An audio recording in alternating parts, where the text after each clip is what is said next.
Court సమస్యలు, వివాహాలు కావు, సంతానం ఉండదు. ఒకవేళ సంతానం ఉన్నా ఎదుగుదలలో ఉండరు, నీచ స్థితిలో ఉంటారు. ఎట్లాంటి ఎదుగు బదుగు ఉండదు, మాట వినరు, సోమరిపోతులే ఉంటారు. అటు వీడు ఏ అలవాట్లు లేదనుకోండి, సోమరిపోతే ఇంట్లో పడుకుని ఉంటాడు, ఏమీ చేయడు.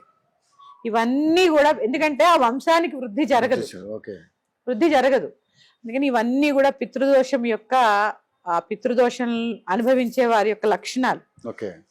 అలానే ఏం భయపడవలసిన పని లేదు. ఎందుకంటే ఇప్పుడు ఇది వరకంటే ఎక్కడో ఒకళ్ళు ఉండేవారు నివారణోపాయాలు చెప్పేవాళ్ళు, ఇప్పుడు చాలా మంది ఉన్నారు. దీంట్లోనే మోక్షనారాయణ బలి అని త్రివేణి సంగమంలో గోకర్ణలో చేస్తూ ఉంటారు. ఎవరికి వాళ్ళు వెళ్ళి చేయించుకోవచ్చు పితృదోష నివారణకి. అలా కాకుండా ఇప్పుడు మహాలయ పక్షాలు అంటే భాద్రపద కృష్ణపక్ష పాడ్యమి నుంచి అమావాస్య దాకా ఉండేదంతా కూడా పితృదేవతల యొక్క కాలమే.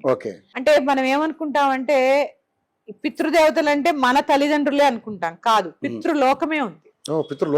పితృలోకమే ఉంది. అందుకే మనిషి చనిపోయినప్పుడు వారి పితృలోకానికి వారి యాత్ర 12 నెలలు సాగుతుంది. అందుకే ప్రతి నెల మాసికం పెట్టి వాళ్ళకి ఇక్కడ ఆహారాన్ని అందిస్తూ ఉంటారు.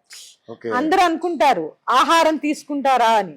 మన స్థూలంగా చూస్తే ఏముండదండి, ఎందుకంటే మనకు కూడా స్థూల శరీరము సూక్ష్మ శరీరం అని 2 ఉంటాయి.